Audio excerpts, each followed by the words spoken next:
Alright, what do you know, guys? Another video on Human Torch. So I've been really loving Human Torch, and he's really been growing on me, and I think he's God tier. So this video is going to be talking about why I think he's God tier, trying to prove my point. I'm going to be showing over a bunch of gameplay, showing pretty much off all of his utility, and talking about how much utility that this guy has. So let's talk about that. Now, the first thing I want to talk about is, let me ask you a question.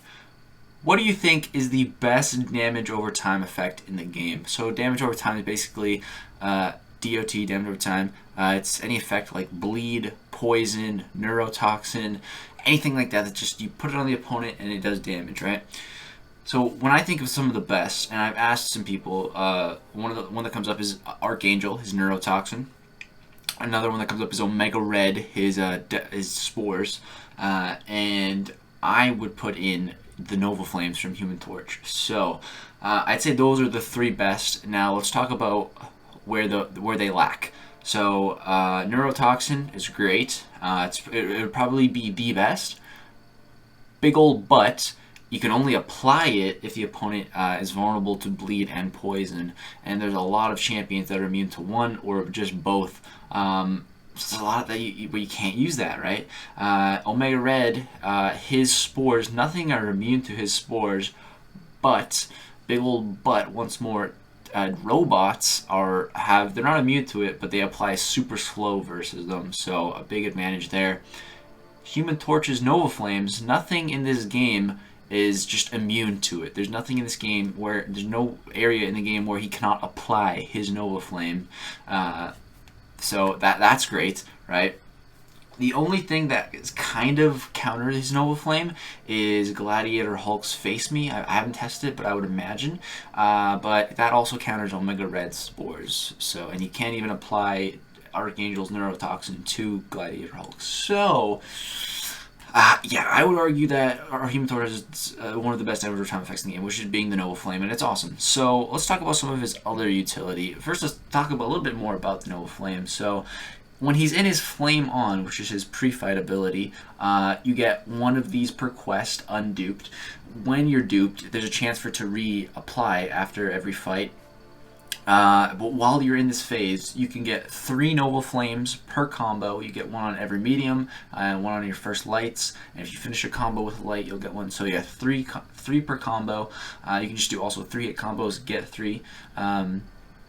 So that's great. You're applying a ton of them. You're doing a ton of damage. And while you're in the pre-fight ability Flame On, these Nova Flames do 75% more damage and also last 2 seconds longer. So that just makes them even better. So that's just awesome, dude. Just his damage output is just great, especially with the pre-fight ability. And this is great against everything because, like I said, nothing is immune to this effect, which is awesome. So let's talk about some of his other utility now. His passives, 2 big things in here. So basic attacks deal energy damage instead of physical. That might not sound like a lot, but it'll get around stuff like Morningstar. When you attack her, you gain a bleed. It completely bypasses that. Korg, one of the most annoying defenders in the game. Every time you hit him with a medium attack, you take damage back. In Alliance Quest, there's Korgs where if you hit them with a medium, you take 6,000 damage back unless you have someone to bypass it. Human Torch can bypass it because you're not doing physical damage, so it gets around that. Awesome. And then immune to Incinerate, Cold Snap, and Frostbite. Some pretty good immunities there, especially with the new node, Freezer Burn, where it applies. It's like Biohazard, but with Cold Snap and Incinerate. So some solid immunities there. Solid immunities, 2 of them, 2 great ones, 2 more niche ones. I like it. So other utility he has is with his Incinerate. So this is without the pre-fight ability. Just on when he's in his normal form, you can apply 3 Incinerates per combo. So you apply them the same as the Nova Flames, but these ones are just debuffs, so people can be immune to these, like Iceman, he's immune to them because it's just a regular Incinerate. But each Incinerate reduces healing by 20%, pair this up with a Despair Mastery, that goes to 35%. Like I said, 3 in a combo. That's heal block in a combo. It's actually can reverse healing too, so you're actually reversing it. And the Nova Flames actually get the same effect, but they don't get the Despair because it's not technically a debuff.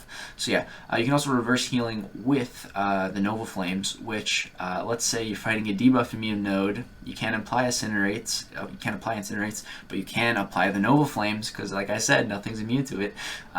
So for, let's say, a Sabretooth on a debuff immune mini boss, Void and Captain America Infinity War, two of the best heal reversals. Can't use them. You still could use Human Torch. So yeah, that's some of his utility there. There's also one piece of utility where it's his temperature.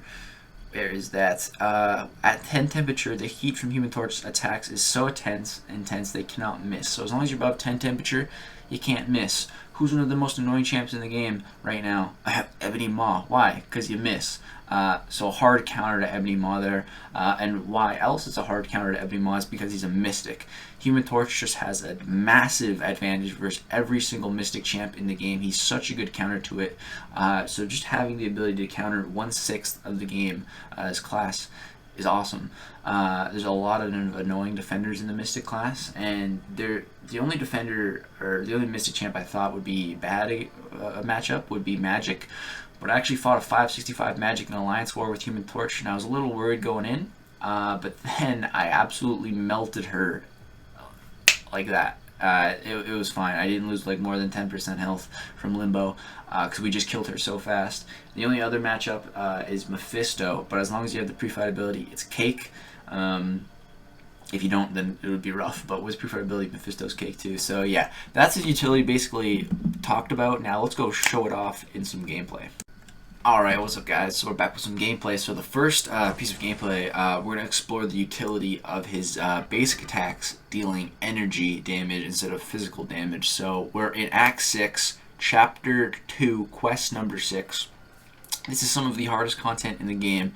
Like, experienced veteran players in the end game haven't 100%ed this content yet. A bunch of people in my alliance haven't done it yet.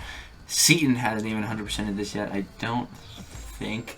Like, dude, this is very endgame content that a lot of people don't even want to do. So that's where a lot of this gameplay is going to be taking place. So I can really show, like, we're not taking him in like Act 4 to show he's good. Like, we're taking him against hard content.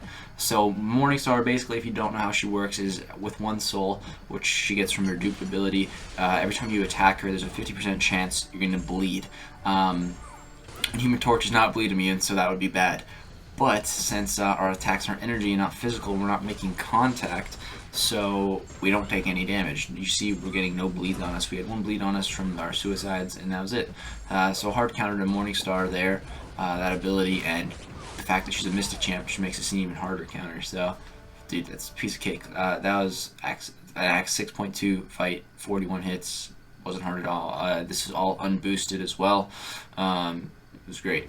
So next up, I wanted to show this ability against a Korg, but my Human Torch is actually in Alliance Quest right now, so I wasn't able to find a Korg to fight. So this one is just a duel it'll have to do. I'm just trying to show the ability here that I'm not taking any damage from his Rock Hard Thorns. And as you can see, actually blocking his L1 allows us to get Smolders on us because it's classed as energy damage, I guess. So that's really good. If there's ever a matchup where the opponent has some kind of energy damage that you can easily block, it's great. So yeah, hard counter to Korg there. With the pre-fight ability, he can't shrug off the Nova Flames, and he's not immune to them, so that's even better. But even without the pre-fight ability, you can see he can still handle Korg just fine, so that's awesome. Now let's talk about his immunities. So immune to Cold Snap and Frostbite. This makes him like at his base a decent option if you need to fight an Iceman, because you won't have to take some Cold Snap damage if there's a really stacked Iceman. But a big old but with the pre-fight ability, he's actually just a great option against Iceman. Like with Human Torch's pre-fight ability, he's a great option to like 80, I'd say like about 70 to 80% of the fights in the game. There's a few a few fights where even with the pre-fight ability, it's not a good matchup. For example, a Havoc, because he has a high energy reduction rate at his base, and every time you use energy against him, he's stacking up his plasma faster. So that's not a good matchup for Torch.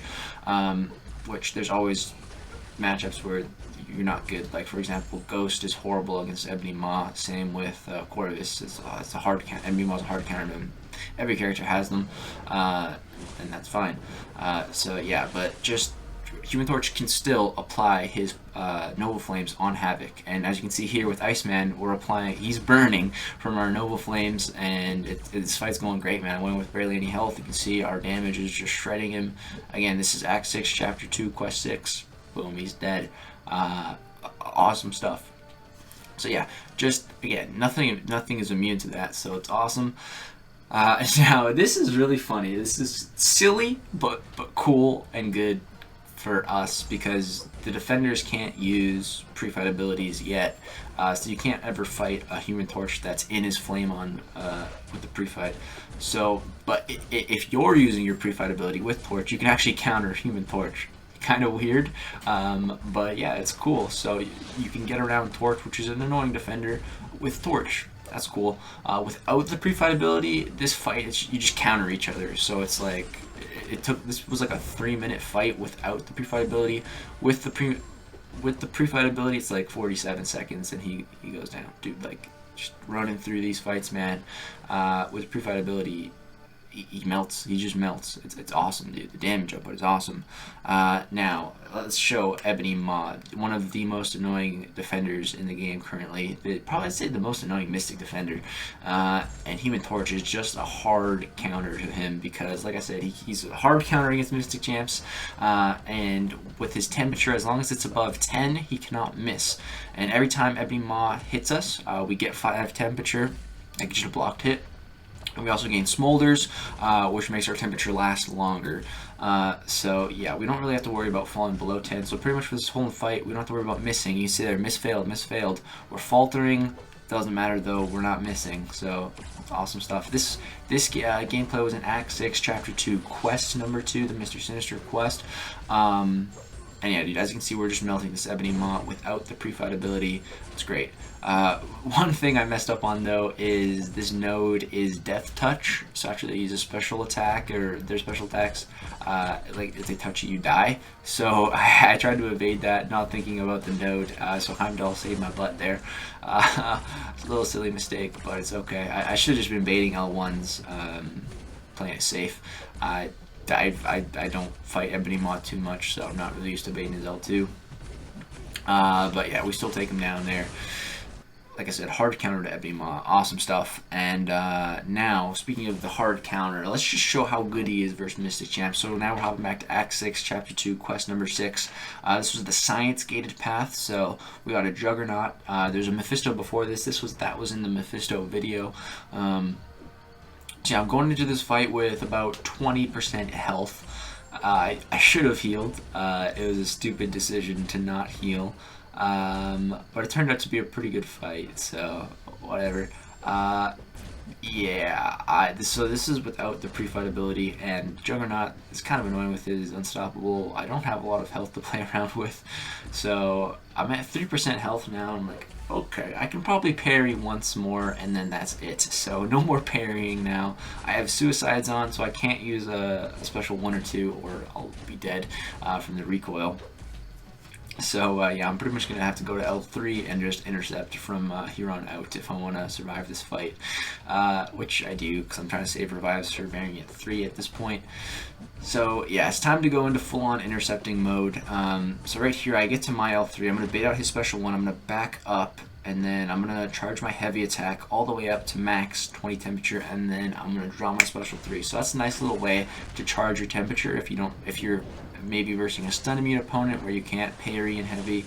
You can charge your heavy and then save yourself with a special. Nice little trick there. And it puts us into our Nova Flames, or it kind of puts us into Flame On for a little short amount of time, only like 6 seconds or something like that. Apply a couple Nova Flames, apply a couple Power Stings, does some decent damage. Like, we're only 48 hits in, and this fight's going pretty good against without the pre-fight ability. We've got to nail these next few intercepts, and yeah, there we go. Nail them all. He goes down. We survive with 1%. But yeah, dude, like, this is Act 6, Chapter 2. 57 hits. Not too bad. Again, all this is unboosted. Yeah, so that was clutch. That was pretty clutch. Now, next fight, I was like, okay, I should probably use some potions. So, with some potions, I'll be able to block a little bit more. Yeah, I had a bunch of potions from making the Juggernaut video where I fought him a bunch, and I fought Wolverine too, and had to get to him. So, for those videos, I got a bunch of potions to spare. So, yeah. So yeah, I'm just parrying. Applying my incinerates, and yeah, again, there's no pre-fight ability because I already used it earlier. I had to use it on that Mephisto, and yeah, so everything's going pretty good. Every time, like I said, every time a Mystic hits us, that's energy damage, so every time we block energy, we get 5 temperature and a smolder, which is great. So yeah, this fight's going really well, man. He's dying pretty quick. My incinerates are just doing some pretty good damage. I think I'm gonna bait an L2 and then drop my L2. Is that what I do? Yeah, trying to bait this out. There we go. Diablo just didn't want to throw it. Do I? Oh yeah, right there. Nice little cheeky charge the heavy, and then bait him in with that, and then drop a special 2. That was great. He goes unstoppable here. Just gonna parry, hit him a little bit. There we go. Activate our Nova Flames. Again, it's not a very long duration, but you know, still good because nothing's immune to them. And yeah, that fight went good. Now, time for the final piece of utility. One of his coolest, which is his heal reversal. So on each one of these incinerates, we're reducing healing by 35%. This is Realm of Legends Wolverine, dead in 8 seconds. It took a little longer before that to get set up in the fight. In total, the fight took like 45 seconds. But yeah, that's like hundreds of thousands of health just dropped within 8 seconds, man. Pretty great stuff. And the great thing about this is that's without the pre-fight ability. It's better without the pre-fight ability because of the Despair Mastery. But with the pre-fight ability, let's say you have a debuff immune node, right? You got a Sabretooth. You can bring in Human Torch, dude, and you can reverse that healing. Whereas a champ like Void or Captain America wouldn't, which is just cool. Like I really like that he can get around debuff immunity and that kind of stuff with his Nova Flames, and that's just really why I think Human Torch deserves to at least be God tier. I think as he is right now, he fits that God tier category. With his pre-fight ability, like if he was always in that, man, then I'd say he's deserving of a beyond God tier, above God tier, Omni tier, whatever you'd like to call it. I think he would be deserving of that if like his pre-fight ability mode was him all the time, because that would be crazy. But yeah, dude, I'm not saying he's the best champ in the game, but I'm saying he's pretty good. He's got some great utility, some great damage, and I just think he's really underlooked, which, yeah, it's just trying to get my man some respect. So yeah, hope you guys enjoyed this video. Let me know if you guys think now, if you firmly believe he is a God tier character. If not, let me know as well. Let me know where you think he's lacking. No champion should be able to do it all. He covers a lot. And great damage, I like that. And he's really cool animations. If he could be rated on his animations, he would be one of the best champs in the game, animation-wise. But yeah, that's going to do it, guys. Hope you enjoy it. Subscribe if you'd like to see more content. And thanks for watching.